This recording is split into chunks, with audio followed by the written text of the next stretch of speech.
If you find these sinister scratches in your home, here's what they mean. Under the floorboards, an archaeologist is creeping. Only her flashlight breaks the gloom beneath this English stately home. Then, suddenly, she spots strange markings she's never seen before. Are they human? Yes, they do seem to be. But what are they and why were they drawn? And what do they mean if you find them in your own home? Trying to decipher the marks at Knole House is not easy. They look like someone went crazy with a knife, slashing at the wood. They seem alarming, sinister, the product of someone afraid, confused, or paranoid. But the archaeologist knows what they are, and she's seen them in many places in the UK. In fact, the same markings can be seen all around Europe as well as the places colonists traveled to from the UK. So yes, they can even be found in the United States. If your own home is old enough, you too may discover some of these curious score marks in the timbers. Now, marking the outside of a house is nothing new. Symbols were often daubed on American homes during the Great Depression. They were put there by hobos, who wanted to let other knights of the road know things about the people inside. So, perhaps these mysterious scrawls tell you something about the folks who lived in the house. Hobos were people who traveled around the US looking for work. And during the Depression, as many as 4 million people were on the road this way. They mostly got around by jumping on and off freight trains when they were going slowly enough. With food in short supply, hobos would often visit farmhouses and beg. The amazing thing was that these itinerants had a sense of community, and if they found a good farmer, they wanted all the others to know. So they made marks on buildings, trees, pavements, and fences to give information to other beggars. Designer Susan Kayer, responsible for the icons used on the Macintosh computer, described why they worked so well in an interview with Stanford University in 2000. She said, "This kind of symbol appeals to me because it had to be really simple and clear to a group of people who were not going to be studying these for years in academia." Among the signs that hobos left is a zigzag drawn horizontally. This warned of a dog that barked. Another is a near square without a top line. This told hobos that it was a safe spot for camping. A triangle that bore hands meant that the homeowner had a gun. And if you saw a circle with 2 arrows set in parallel, run. According to a 2015 BBC News report, a similar code existed in recent times, among burglars in a West Scotland town. Housebreakers chalked symbols on houses to let other miscreants know things about the property. These included whether to expect an alarm or whether the people inside were easy marks. They also let each other know if the home had been burgled recently. The idea of marking homes for a special purpose is not new, it even appears in the Bible. The final plague of the Egyptians, aiming at forcing them to let the Jews leave, brought death to the firstborn of every household via an act of God. To avoid this fate, the Jews were tipped off to mark their doorways with a lamb's blood, and the Almighty passed over their residences. This is the meaning of the Passover remembrance. The idea of markings to do with plague came up again in the Middle Ages, although this time it was the victims who were displayed to the world. Their front doors would sport a huge cross, drawn in black or red paint. This became so common that by the time of London's Great Plague in the 1660s, it became mandatory to show the cross.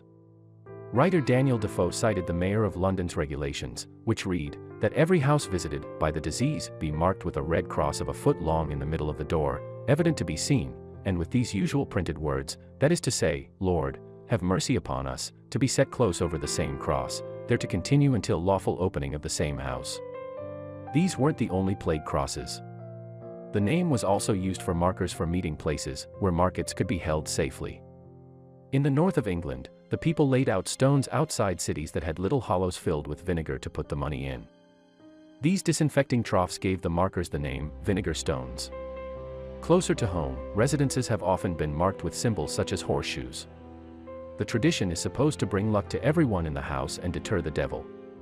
According to myth, this works because Satan was said to have asked a blacksmith for horseshoes for his own hooves. And the wily blacksmith gave him what he asked for, but they were red hot. So the Lord of the Flies literally hot-footed it from the forge. In fact, the tradition may have had its origin in ancient European beliefs about iron. There, it was thought to be powerful against evil spirits. If you put something iron over your doorway, this was supposed to keep out witches or fairies who were up to no good. Sometimes, to ensure good luck, the horseshoes would have 7 holes. Many of us have 7 for our lucky number. If you happen to visit Scandinavia or Germany, you might see other marks on properties. These are house marks. The curious, simple markings represent the family who owns the home. They were also used on other items such as cattle brands or signet rings. The house marks resemble runic writing systems. Even more markings can sometimes be found on stones used for buildings in the Middle Ages and even further back to classical times.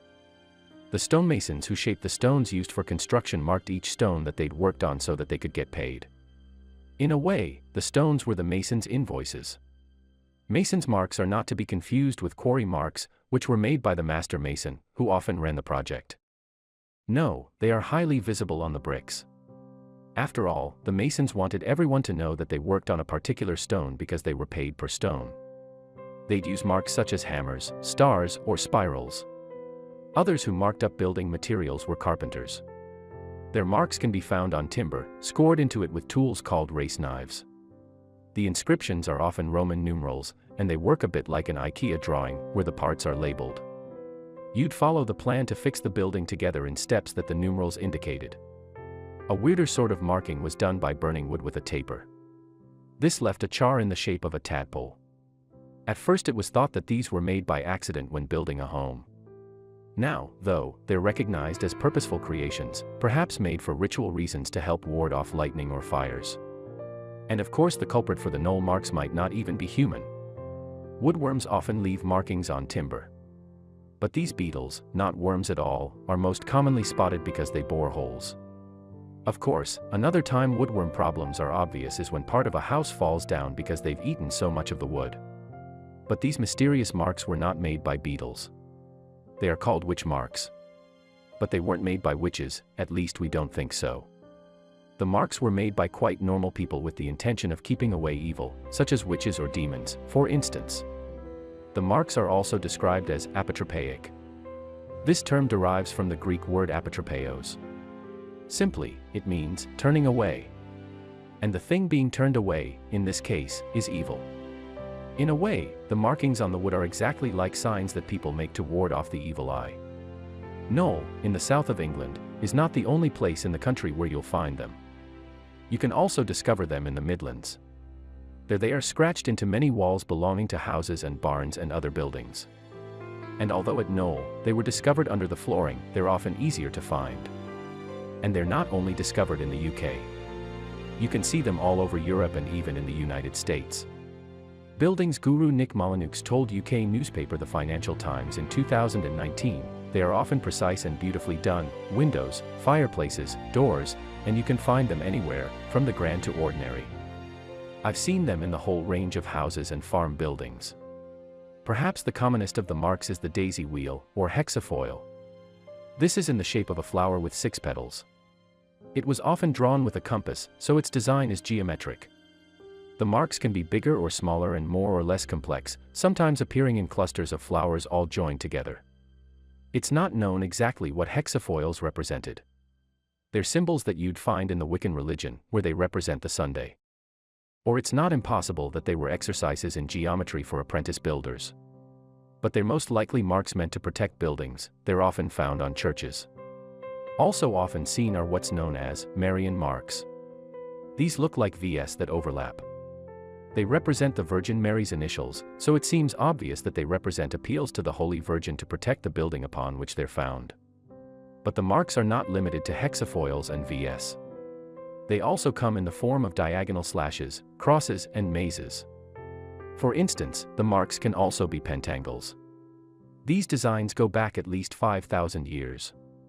Now they're seen as symbolizing evil itself, but they had a different meaning back in the day. Then they were seen as traps for evil beings. In fact, mazes and meshes are also intended to foil demons by messing with their sense of direction, preventing their escape. National Trust archaeologist Natalie Cohen told the Financial Times that the marks were common, and there was a reason for their convoluted shapes. She said, ritual protection marks were very deliberately designed to create a virtual barrier. The builders of these properties may have scored them with precise tools such as dividers or shears. In the building at Knole, the marks can be found scored above the bed where the king would sleep if he visited.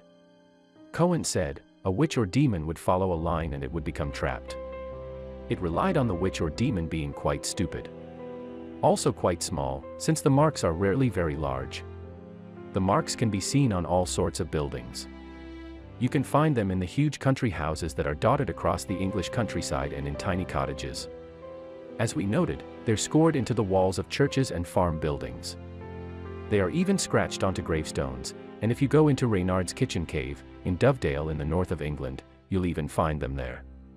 The marks are often found by doorways, windows, and fireplaces. This is because these are potential ways for evil to get into buildings.